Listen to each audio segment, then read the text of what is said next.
Serious. What do you think is the creepiest, most disturbing unsolved mystery ever? Part 2.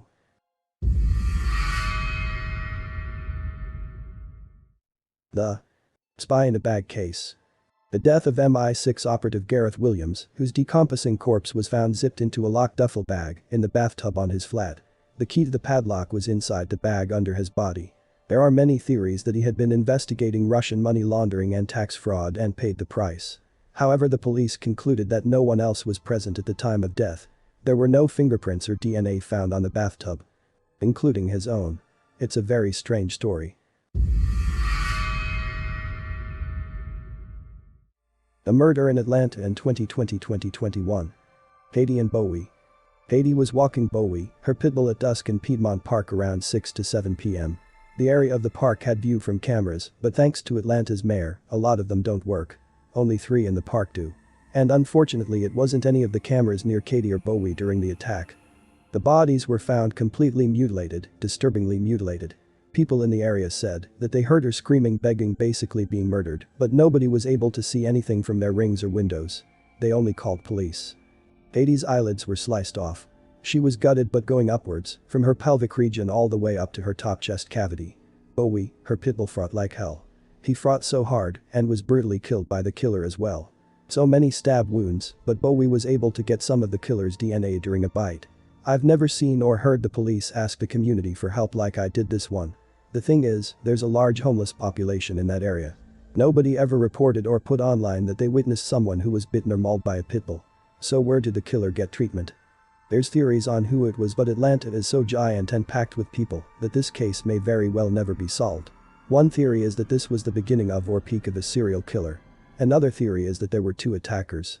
A third theory is that it was a homeless person nomad. And a final theory is someone who they might have known. The thing about Atlanta is that everyone goes to the park that were murdered in, and the area of the park was partially but not completely isolated. Her fiancé hadn't heard from Katie, so they went looking for her on their normal walking route and discovered their brutally murdered bodies. Marijana Jerkovic was a law student in Croatia, just shy of her 24th birthday. On that Monday, she stayed a little after hours at her job in a realtor's office to clean and lock up. On the following day, Tuesday, Jan 22, 2002, her coworker found her dead body facing the floor in a pool of blood in their office. She had a black eye, was strangled to the point of passing out, and her throat was slit ear to ear, reported as nearly decapitated by a left-handed perpetrator. According to how the throat was slit, her head was held back by her hair with the right hand. No evidence of sexual motive or crime on the body.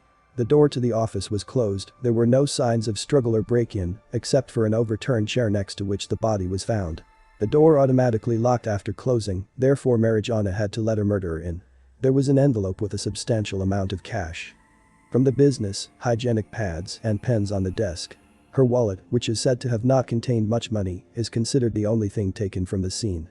There were no fingerprints found on the scene, attributed to the fact it was winter, and the murderer was probably wearing gloves, and it is suspected they stayed to clean up. That was corroborated by the findings of the murder weapon 10 days after the fact, a scalpel that was found clean in the office kitchen. Police failure. At the time of arriving at the scene, the police found the owner of the agency, her son, 2 male co-workers, and Marijana's female friend who worked with her but quit the job a week prior. The police failed to secure the perimeter and never sealed the door to the office, which allowed reporters, workers, neighbors, and even a neighborhood cat to enter and contaminate the scene and any possible leads.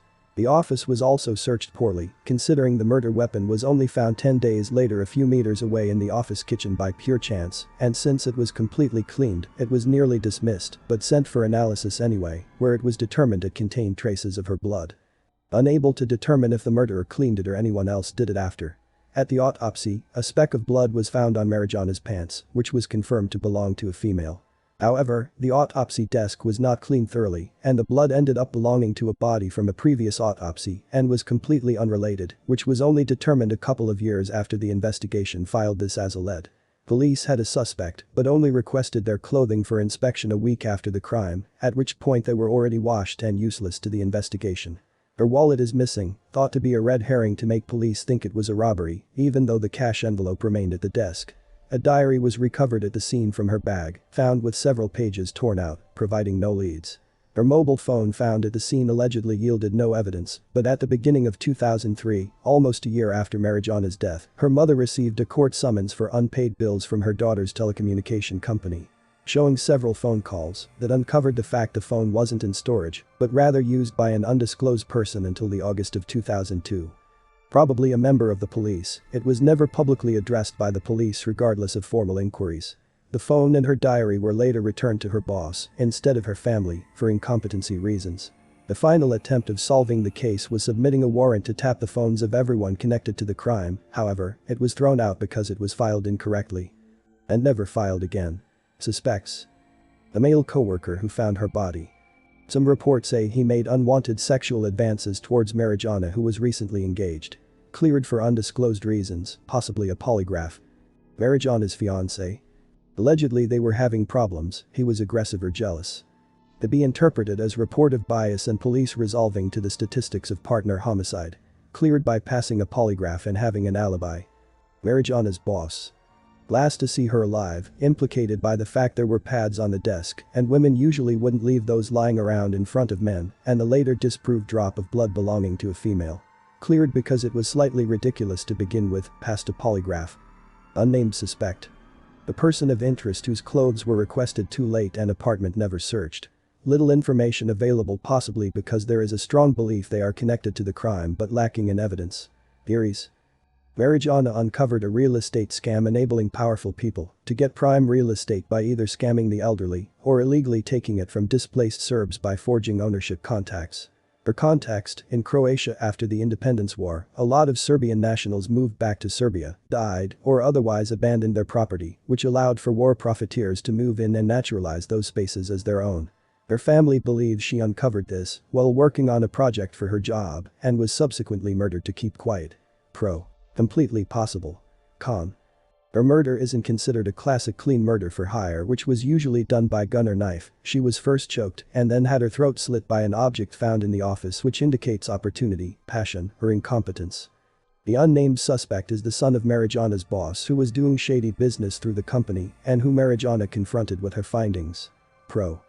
Alleged relationship with the police which facilitated the shoddy investigation, never publicly cleared or mentioned despite the fact he was involved with the company, knew his way around the office, so it would be easy for her to let him in and to find the murder weapon. Con. No information available about him, it's all speculation. Crime of opportunity. Somebody saw a woman alone in the office, got her to let them in, possibly wanted to rob or rape her, but panicked after choking her didn't work and therefore slit her throat. Pro. Explains the harshness of the crime, isn't an unprovable conspiracy. Con. Why would Marijana let a stranger in after hours? The office wasn't robbed, how would a stranger find a scalpel and be confident enough to stay behind and clean when anyone could walk in? Another point. An investigator on the case was allegedly digging around the case and showed a couple of people a photo of a publicly unidentified man who he was positive had something to do with the murder. The investigator was later murdered in a murder-suicide by a drug dealer, so the theory was that he uncovered something by using the phone and was therefore killed. This is an unconfirmed conspiracy, but tangentially connected, so I am presenting it nonetheless. Conclusion. At the end of the day, a mother lost her daughter, a brother lost his sister, a man lost his life partner, and Marijana lost her chance at justice. This is an oddity in Croatia, a very low violent crime rate country where murders are usually apparent in motivation and solved fairly quickly. Her murder stands to remain unsolved unless someone comes forward, for which there is a cash incentive of 100,000 HRK, Croatian kuna. I was a toddler when this case happened, but now I am almost her age, and it breaks my heart thinking about this girl who possibly stumbled onto something, tried to make it right, and lost her life because of it. I genuinely have no idea what to think about who killed her, and it was hard for me to even compile this list because of how little information there is available, considering newspapers back then weren't online and many of them don't have an accessible archive. Currently, I believe a combination of first and second theories where possibly her work had something to do with a shady business and instructed someone to commit the murder. And how? The murder of Adam Walsh. He was abducted from a mall and they found his head in a river. They never found who killed him. This is why his father, John Walsh, hosted the TV show, America's Most Wanted. I was his age and my younger sister and I were in the Sears playing Donkey Kong on ColecoVision with a group of kids when he was abducted. It was common practice for parents to leave their kids there while they went and did their shopping. I remember announcements on the mall speakers and security coming over to be with us until our parents showed up. This one has stayed with me for 40 plus years. I will never forget it. One case that baffles and fascinates me is that of the Eriksson sisters. They are said to have suffered from a shared psychosis known as folie à deux. But what the heck is that and what caused it? They're the 40-year-old twin sisters from Sweden who became front-page news in the UK in 2008 when they repeatedly ran into traffic on the M6 motorway. A day or two later, one of them, Sabina, stabbed a man to death in his home for no apparent reason. She fled the house, striking herself on the head with a hammer as she ran to a highway bridge. She jumped off, falling 12 meters and landing on a highway. She survived, with several fractures. I've heard the audio from a TV news crew who happened to capture part of the M6 incident and just can't forget one of them yelling at her sister about how they'll steal your organs. Whatever happened to them was intense, sudden and largely unprecedented. Black Dahlia. For everyone who doesn't know, Elizabeth Short, aka the Black Dahlia, was found cut in half in Los Angeles, California in 1947. Most of her blood was drained out of her body. The woman who found her body thought she was a mannequin, that's how pale she was. She was cut with surgical precision, no organs harmed. Her face was also cut from mouth to ears, making a permanent creepy smile on her face. No blood on the ground, so the body was definitely moved to the place it was found at. After she was found, I think 9 to 10 days after, an envelope was sent to the examiner with cut and pasted letters saying something in the lines of, "Here is Dahlia's belongings." The envelope contained Elizabeth's security card, birth certificate, photographs etc., all cleaned with gasoline to remove fingerprints. I think in the March of the same year the murderer committed suicide, leaving a note confessing to the murder and saying stuff like, "I have waited for the police to come find me, am too much of a coward to come turn myself in. This is the best way out for me." His clothes were found, and this note probably had fingerprints on it, yet no one could identify the killer, and the killer is still unidentified to this day. This case always brings me the chills because he has to be a trained professional to make those cuts, and he has to be so sick to even think about doing that. He said he killed himself, but can we be even sure? No body was found. Unfortunately, there's not much on the case of Eddie Keister, 15, Rachel Keister, 18, and Veronica Flores, 16. Rachel was in my math and gym class at the time. She was a casual acquaintance, shared a joint on the field and off campus at lunch, along with other stoner kids. There's a FB page also. On April 13, 1984, the Keisters' father dropped the 3 children off that night at a golf and stuff in Norwalk. Order of Downey in the country, with strict orders to be picked up at a pre-arranged time. Eddie Keister, Rachel Keister, and Veronica Flores, a fellow friend of them, were all prepared for a night of fun. Unfortunately, they were later found dead at around 10 p.m. Eddie was found with a slashed throat on the sidewalk. It was shown that he crawled over the riverbank and passed out on the riverbed. Both Veronica and Rachel were both found at the riverbank of the San Gabriel River, which is right behind the Gulf and stuff. Veronica had a stab in the back and Rachel had multiple slashes over her body. Veronica was 4.5 months pregnant, had a learning disability, and was about to get married to her boyfriend and moved to a nearby apartment. After being annoyed of dealing with a group of students who seemed intent on making her miserable, she transferred from Southgate High School to Odyssey. She was about to get married to her boyfriend and moved to a nearby apartment. Eddie and Rachel were the 4th and 5th children of 6 in the family. They were very bright and well loved by friends and community. Detectives looked into the case and were amazed. Many theories were floating around, including one that believed that a cult killed them, since it was Friday the 13th and pentagrams were painted and frogs were impaled on a fence nearby. It is unknown why exactly they were targeted for murder. Many people believe that the trio was killed due to bullying, since Veronica was harassed many times during her school time. However, the river area was a relatively crime-free zone. Richard Ramirez was known to be around this time frame. He attacked or killed 25 people from March to August. In 2009, detectives linked Ramirez to the killing of Mei Leung in San Francisco on April 10, 1984, which was exactly 3 days before the Keister Flores killings.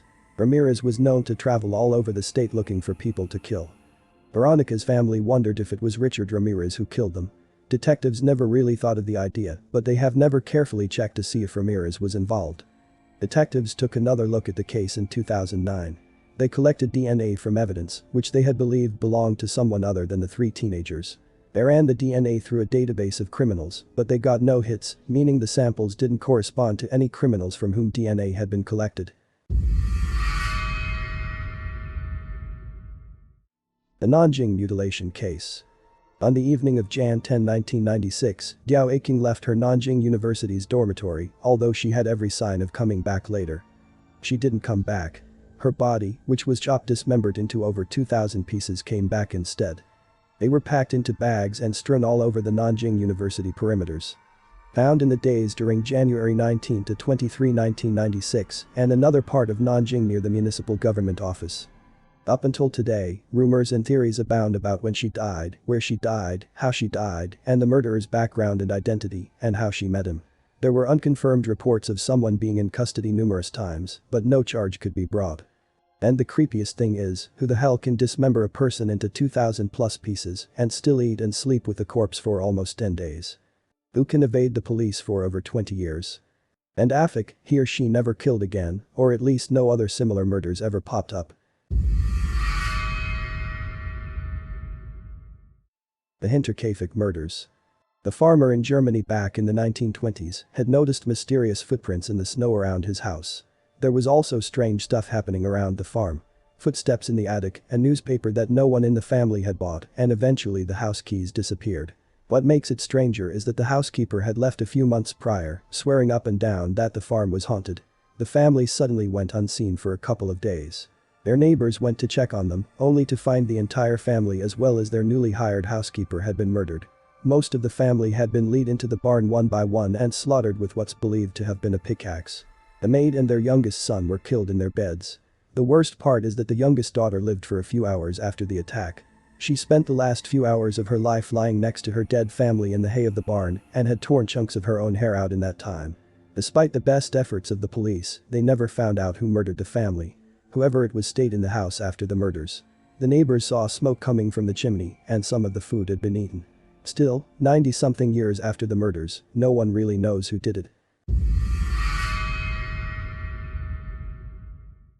Pravin Varughese, a 19-year-old Indian American who was found dead in the woods in 2014. He had bruises from head to toe, but the police kept saying he died of hypothermia and was drunk and high. They hired a pathologist, and he confirmed it. The family wasn't allowed to see him until later. When they saw the wounds, they called in another pathologist who said he died of blunt force trauma, not hypothermia. The police really were just dickheads in this case.